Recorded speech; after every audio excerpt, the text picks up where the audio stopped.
final product review for the iRobot Roomba, which is a robot vacuum. And I purchased this one at Costco, so it wasn't sent to us by iRobot. I've always wanted one of these because I thought they were cool. My cousin had one at her house. Not this model number is the 880, I believe, but I'll have the correct info in the title and the description of this video. And she really likes it, so or likes her Roomba, so I went ahead and got it. And we've had it for almost or a little over a month now, so I wanted to go through some of the things that I've experienced with it, and we'll also show you how it moves and let him move too. Before we get into the nitty-gritty of our experience with the iRobot Roomba, I want to say how much I love this thing. It has changed my life, which sounds ridiculous, especially because I fed the homeless the other night, and I think, oh man, I've got lots of privileges that other people don't have. But it has changed my life. Charlie hates vacuums. This is touching him right now, and he hasn't moved. This, like, every time I brought up my Auric, he was petrified. He ran behind the furnace and all that kind of stuff. So this allows me to keep my house vacuum without terrifying my cat every week. So I will still terrify him with the Auric because this isn't perfect. It is something that keeps me happy, keeps my life in order, keeps everything picked up. But if I was having someone come over to stay or a dinner party or anything like that, I would bring out my Auric to do the good job and make sure that I got it all. But the wispy hairs, the hairs that happen just because of their shedding or whatever, are what this sucker takes care of. It takes care of any dirt and debris I bring into the house. It's winter time right now, and a lot of leaves and stuff are on the ground, and it picks up all that kind of stuff, and it really encourages me to keep a clean house, which I know a lot of you wanted to know how well the iRobot Roomba picked up things. So since we are a cat channel, I've put here clumping clay litter that would be like litter scatter. I've put catnip, dried catnip, cat hair, and more litter. These are little barriers that come with the robot. You can either make them be that they close off like a room, or they can go, you put them around like the pet food bowl so that the robot knows not to go near it. So I've put these here to show how they work, and now I might have to ask this to kind of not go any further, but we'll see. Like, in other words, I might have to bump it to make sure that it goes in the right direction. And one of the things with the iRobot Roomba is that it, like right now, it's going in a circle. And you saw that it didn't, seeing that little sweeper thing picked up that loose hair right there? I need to move that barrier back. There are tons of videos on the internet where you can watch the iRobot move around someone's home, so I didn't really want to spend a lot of time on my review doing that. So the first pass, not too bad. It will usually go around it again. I might have to make it turn around. And that's the other thing about doing a review on this, is that it doesn't really go in straight lines, so you have to just wait for it to do its whole course in order for it to get everything that's on the carpet. And that's why I have it run every night. So as you can see, it picked up the catnip and the hair the best. The litter is still kind of down in there, but my guess is it will catch it up on its next round. So that's how it is on carpet, and then I'm going to try to do some on tile floor. Wanted to show you guys that the litter was entirely picked up by the Roomba. So basically, this is where everything was, and sometimes it just takes the Roomba several passes to pick up everything. but it obviously picked up the catnip and the hair way before it picked up the litter, but it did pick all of it up. Now I've got litter, cat hair, and catnip on a tile floor for those of you who want to see how the iRobot operates on a tile.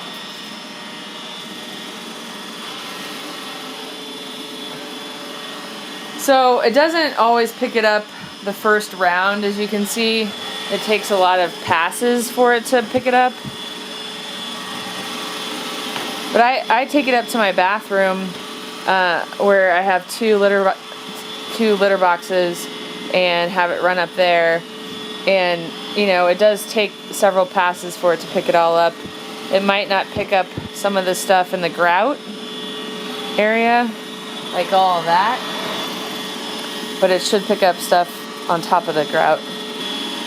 So overall, it isn't perfect, certainly, but it does a superior job than me not vacuuming at all, which is exactly what I was looking for.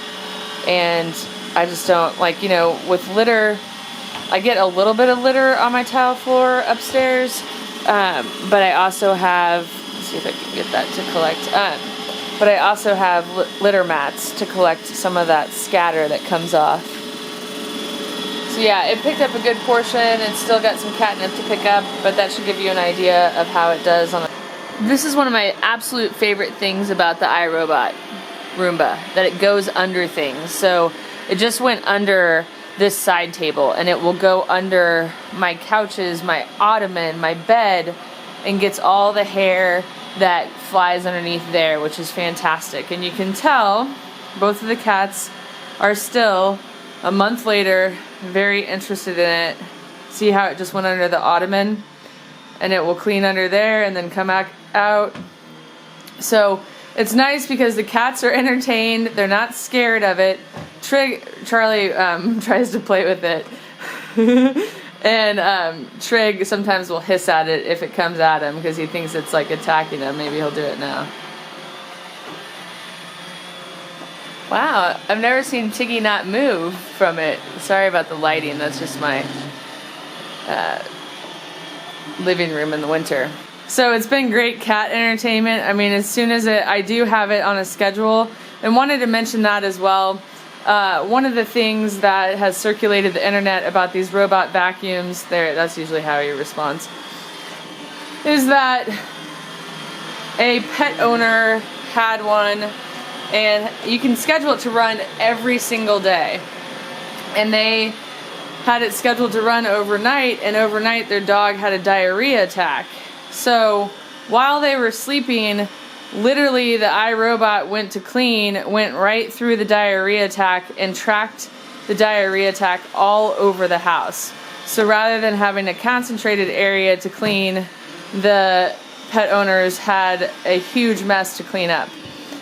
Now, my cats have had diarrhea, but they don't have diarrhea. My experience with cats and diarrhea is that they have it in the litter box and then it can get on their bottom, and then wherever they put their bottom it can get, but they usually don't have a diarrhea attack in the middle of the floor. And that's, you know, the difference between cats and dogs, because dogs don't have any other option. They usually don't have a litter box. He's so funny with it today. He's like in the mood to play. So the other thing with cats then would be hairballs or vomit. So you do run that risk of it dragging vomit all through the house. The good thing for us is my cats usually don't vomit on the first floor. For some reason they like to vomit in the basement. So when they're feeling sick they run down there. You know, I probably would just turn the schedule off. If you wanted to avoid all of that, you could just not schedule it out and run it manually whenever you had the thought of it. And that's what I do when I bring it to the basement or bring it to the second floor. I do it when I'm home, and that's when I move everything out of the way. That didn't really make sense. I move everything out of the way when he's got to move. When I take it upstairs or down to the basement, so that the iRobot has full range to move and clean up. So what I also like about it is that first of all, every morning I come downstairs, my carpet looks like this. Looks awesome and clean and perfect. And then I'm reminded on my couch that everything isn't perfect, that I need to use the lily brush on that. But it reminds me to keep everything picked up. So it almost encourages me to clean. All right, I want to show you guys how to empty the iRobot Roomba. So you just press down on this little release button, and then this is the filter. All the grime and gook that is collected is in there. So you can see there's a fair amount. When I posted the arrival video, a lot of readers said, you know, can you please tell me how much it picks up and that sort of thing. It's really hard to make that estimation because, look at Charlie. What is she talking about? I'm not even in the videos. It's hard to make that estimation because, you know, everybody's household is different. The traffic, the weather, you know, how clean they keep their house. So that's very subjective, and I can't really say anything on that matter, but I always empty this after it's run so that it has the full capacity to collect everything it needs to and hopefully keep the filter a little bit cleaner as well. The first time it filled up completely, and you're supposed to dump it out entirely every time after it runs. This is the little filter section, and you can pull this filter out. I recently pulled it out and vacuumed it. So I pull that out and vacuum it with my other vacuum, my bagged vacuum, so that I get the filter used for a little bit longer. The other things where I've had it kind of be a problem, that's fun, is cat hair collecting around here, and this little thing turns around and sweeps, so you have to remove the cat hair from there. I also had to unscrew it and take this off to get the cat hair underneath. These guys come out and they get cat hair collected on them around the corners, and then around here you gotta pull, and it's kind of fun actually to pull it out. And then you pull out the other one. Oops. Same thing. So, you know, just as long as you stay on top of all of it, I think it can be fine. And I just did this the other night and cleaned it all out. This also pulls out. And then this wheel pops out, and you can pull. This wheel is really hard to pop out, actually. It took me a long time to pop it out. But then you can pull out the hair there as well. But this one's more essential because it turns in circles to pick up loose debris, so you've got to make sure that it's operating correctly. And it stopped working because too much cat hair got caught in it, so I had to unscrew it to get the cat hair off. I went ahead and unscrewed this so you can see what it looks like. There we go. So cat hair gets stuck under there, so you got to pull it out there, and then, you know, just screw it back in. You kind of have to align it, so I'm not going to try to do that while you guys are watching the video. Then on the filter, what I do is I grab a bagged vacuum and then vacuum it out, and I kind of vacuum everything out, which you're probably thinking, oh my gosh, like, I need another vacuum. Not necessarily. My sister mentioned that, you know, you could easily pound this outside, or, you know, hit it on something to get all of that stuff on there. But it does remind me of when bagless vacuums came out, how my mom thought they were really nasty because when you know, hit it on the side of a trash can, it kind of goes everywhere, whereas a bag vacuum keeps it contained.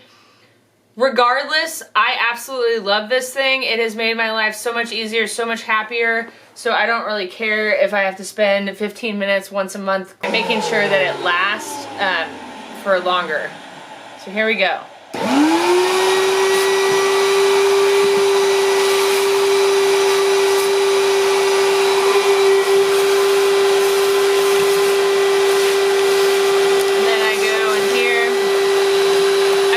Vacuum this part out right now. But I usually dump this part in the trash. And then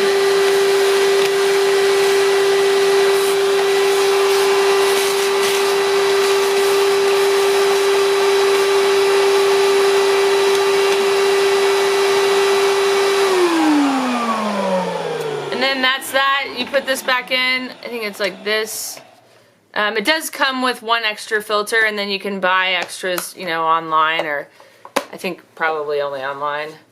I'll flip this back over. I need to install that again. And then you just click this through. It will also tell you there's a warning sign on here that comes up if the basket's full. It's a little trash can letting you know that it's needs to be emptied. The only other thing about bagged versus non-bagged vacuum is that flea eggs. If you ever have a flea problem, this could be a problem in the sense that when you vacuum up flea eggs, you're supposed to vacuum them up into a bag and not have a bagless vacuum, because then you can put the bag in a plastic bag and throw it away so that when they hatch, they die. So that's the only other problem I thought about with a Roomba and animals. All right, Floppy Catters, so that does it for our review, and Charlie says, hasta luego. That does it for our review of the iRobot Roomba. If you have any questions, if you're still watching our video at this point, please include them in the comment section below. We might be able to do additional videos to show you anything that we might have missed in this one. All of this stuff can be explained via their instruction guide and stuff, so I kind of skipped over that. And we will see you